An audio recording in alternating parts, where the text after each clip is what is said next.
First thing first, and that is, just in case you're wondering, there is no tax increase this year. Our school millage will stay the same. So if y'all want to go home, we'll go home.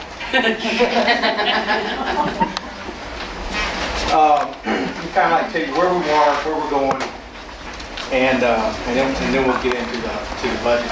Our original FY10 budget, the one that we just finished, we had $13 million in MAP state money. We had $13.2 million that was allocated to the district. The revised allocation that we got for FY10, the year we just finished, was $12.1 million. So they cut us in the middle of our budget $1.1 million this past year. That had to come straight out of fund equity. We'd already put everybody under contract. There were really no places to cut. What we put into everything else, you have to understand, salaries and benefits already make up 70% of our budget.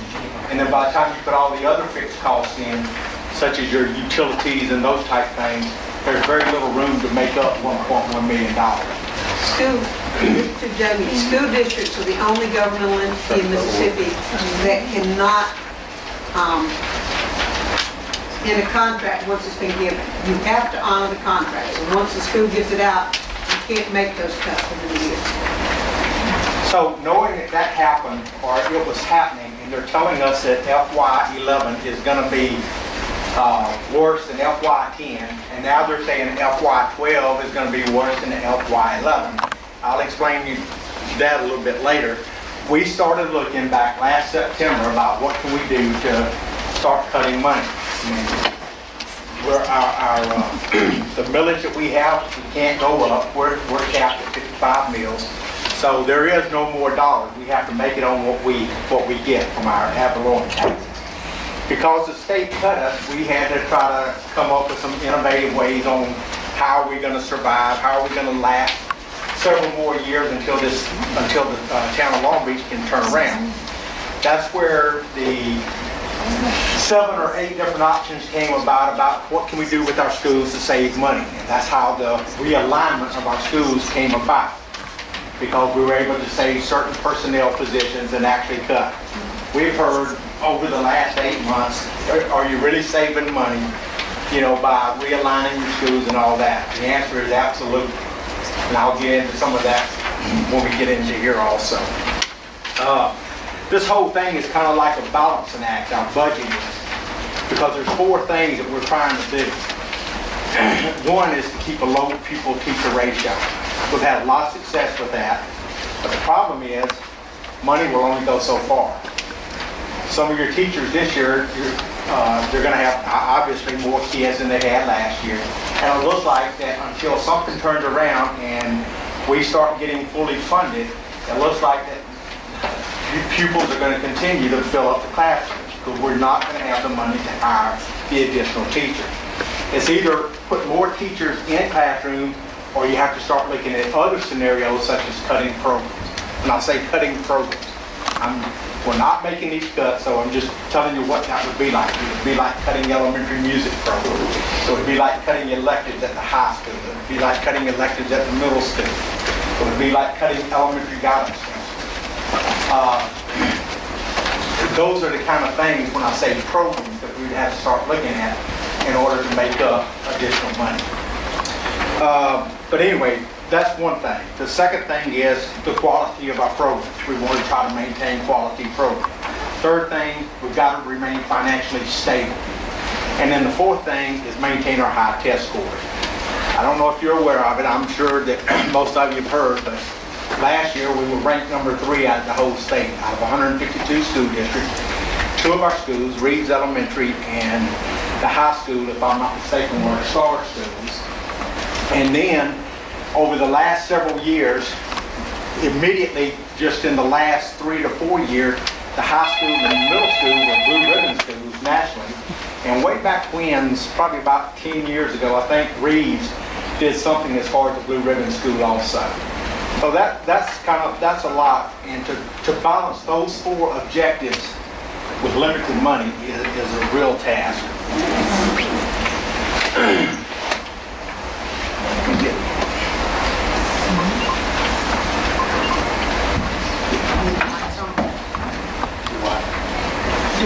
move so you can see? No. See? You want the lights off? Please. Most of you who've been here over the last several months know who our board members are. Angie Johnson, President. Tim, Vice President. Tim Pierce, Mr. Stubbs, Secretary, Ms. Leatherwood, member, and Craig Carpenter, member. This is the mission statement. Let me go back just for a second and tell you about our total expenses first as we're getting into this budget. This year our budget is like $27,841,000. Out of that, $20 million of it is in our general fund. When I say general fund, that's our operational fund. That's what we have discretion over. The other 7-point-something million dollars, those are designated, those are like special revenue, capital projects, debt service. All that's important because when you see, for instance, like over the summer, we've put in a program to where we're dropping the ceilings and relighting the whole schools. Last year, we air-conditioned schools. All that is out of a different pot of money. It has nothing to do with operational. I couldn't take that money and spend it on additional teachers. I can't take food service money and spend it on teachers. That $7 million is designated, so your hands are tied as far as that's concerned. It's the $20 million that we have discretion over. Our projected fund balance, we started out the year last year with about $12 million. This is total of all funds, $12.3 million, and we're going to end this year roughly with about $9 million. Some of the difference in the reduction of the fund balance has to do a lot with the finishing up some of the capital projects. On our mission statement, the mission of Long Beach School District is to develop to the fullest extent each student's unique talents, abilities, skills, and knowledge. And we labeled that task 2 years ago. What happened is that we started on another 5-year plan. We got into it, we got this far. We said this is a good statement, but we have never officially adopted it. Because what happened is about the time that we were getting cranked up in this, all of a sudden all these cuts started coming through the state, and all of a sudden we refocused on our schools and how can we survive and how can we get by. So this is right now it's never been adopted. We started on it 2 years. Hopefully we'll get back to it at some point this year. This is just an organizational chart. I'm not going to go into it. I mean, you can read it. The biggest thing on the organizational chart, if you go over like down at the first level where it says assistant superintendent, we've added this year instructional coaches, and they'll report to our director of instructional services, which is Ms. Spence.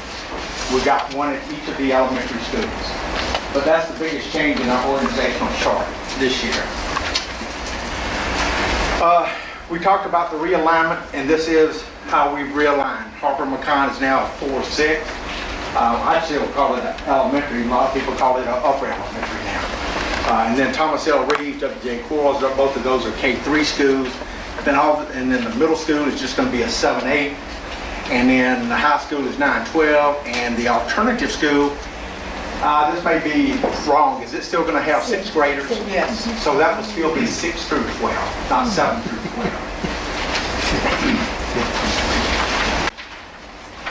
This is a chart just on our personnel. We've got 406 people total. Out of there, if you just look at the instructional, and when I say direct instructional, I'm talking about the FY11 column at the bottom, direct instruction, and then the teacher assistants. That's going to give you 247.75 units. So we've got 61% of our staff is direct instruction. When I say that, those are the people that are face-to-face with the kids every day. Arguably, anybody who's been in education will tell you that it's really more than just that 247. Because what's not counted in here are like your librarians, your guidance counselors, your librarians, your social workers, your principals. Well, all of those together, that's another 23 positions. And they very much deal directly in instruction. Christy Spinks, who's in this office, deals in instruction every day with kids. So arguably, it could be actually more, but just by the way that the state tells us to code our budgets, we've got 61% directly involved in instruction. So you're saying it's more like 80-something%? This is just a 3-year look back as far as each of the areas: teachers, instructional aides, instructional support services. If you go back to the page, the previous slide, I kind of gave you a balance of like 9, 10, and 11 to see what we had, and you can compare it to.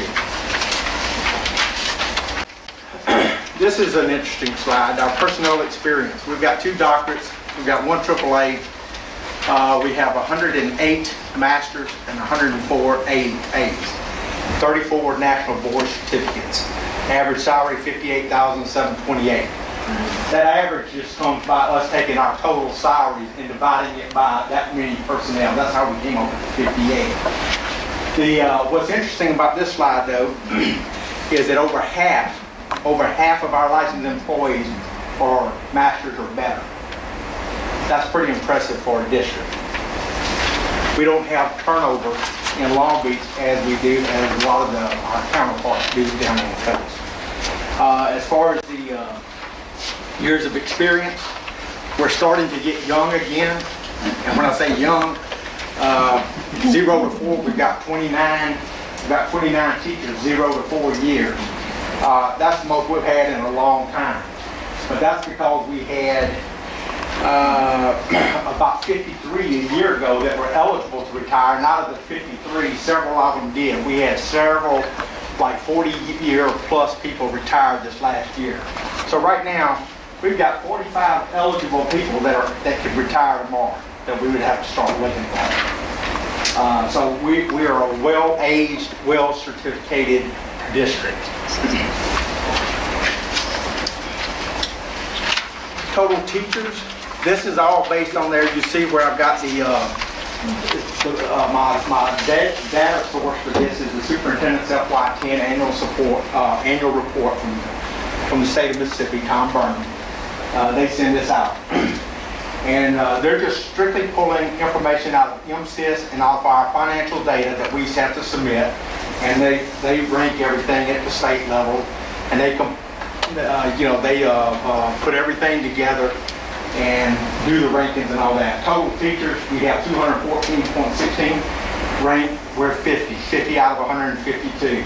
Average salary for classroom teachers, $43,735. That will rank 13th out of 152. Now, what's misleading? The only thing that I'll tell you that's misleading about that is because of what I showed you a minute ago, the advanced degrees and the experience level. That's why that figure is so high compared to another district. There's a lot of people who will go into a rural district, stay 2 years and move on. They don't do that here in Long Beach. They come and they stay. The average salary for instructional personnel is $45,000, we rank 9. Pupils in 88 per teacher, we rank 47. At 1 to 12.39.